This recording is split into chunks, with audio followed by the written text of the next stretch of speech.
રાજકોટના TRP game ઝોનમાં બનેલી આગની ઘટના બાદ સુરતનું તંત્ર જાગ્યું હોય તેમ સુરતમાં આવેલ તમામ 16 ગેમ ઝોનમાં તપાસ હાથ ધરાઈ હતી, જેમાંથી 6 ગેમ ઝોન પાસે એનઓસી ન મળી હતી.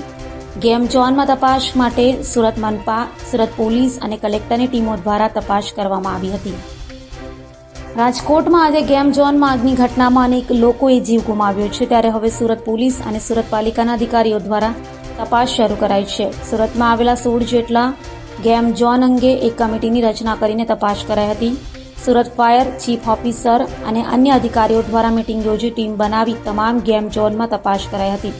ગેમ ઝોનમાં એનઓસી સહિત ફાયર સેફટીની ચકાસણી કરવામાં આવી હતી. જો કે 16માંથી 6 ગેમ ઝોન પાસે કોઈપણ જાતની ફાયર એનઓસી ન હોવાનું સામે આવ્યું હતું.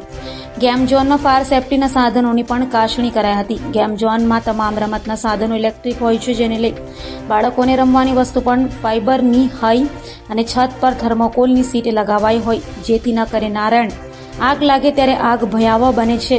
જેથી તંત્ર દ્વારા તમામ ગેમ ઝોનમાં ફાયર એનઓસી સાથે એન્ટ્રી એક્ઝિટ સહિતની તપાસ કરાઈ હતી.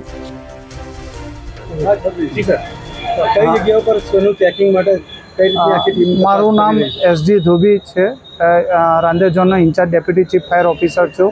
અમારા માન્ય મ્યુનિસિપલ કમિશનર શ્રી મેડમના આદેશ મુજબ, અમારા ડેપ્યુટી કમિશનર શ્રી સાહેબના આદેશ મુજબ અને ચીફ ફાયર ઓફિસર શ્રી સાહેબના આદેશ મુજબ આજે રાજકોટમાં એક દુઃખદ દુર્ઘટના જે ઘટી છે, એના અન્વયે અમારા સુરત શહેરના તમામ ઝોનમાં આવેલા ગેમ ઝોનને અમે ચેક કરવાનું ચાલુ કર્યું છે.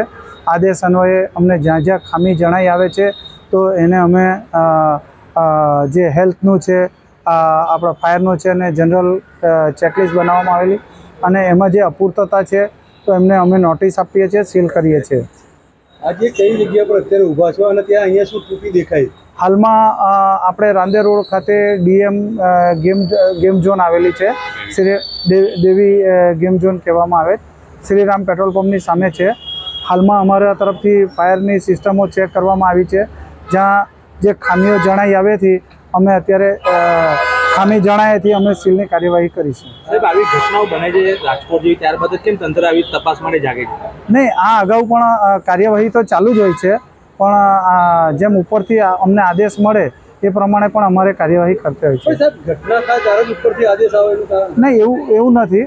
અમારી કાર્યવાહી સતત નિરંતર ચાલુ હોય છે. એસએમસીની સમગ્ર ટીમો અને દરેક ટીમો કાર્ય કરતી જ હોય છે. તમારા ફાયર તો હજુ બી કામ કરતી હોય છે એમ તમે કહો પ્રમાણે, પણ ઝોનલ અધિકારી બી આજે આવ્યા હતા. ત્યારે આવું થાય ત્યારે જ બધા મોટા અધિકારીઓ ઓફિસથી બહાર નીકળે. એ લોકો પણ સાહેબ એ લોકો પણ એ લોકોની રીતે કામગીરી કરતા હોય છે. આમાં શું થાય છે કે કોઈક આવો મોટો બનાવ બને તો એને વિશેષ કાળજી લઈને આપણે ચેક કરવું પડે છે.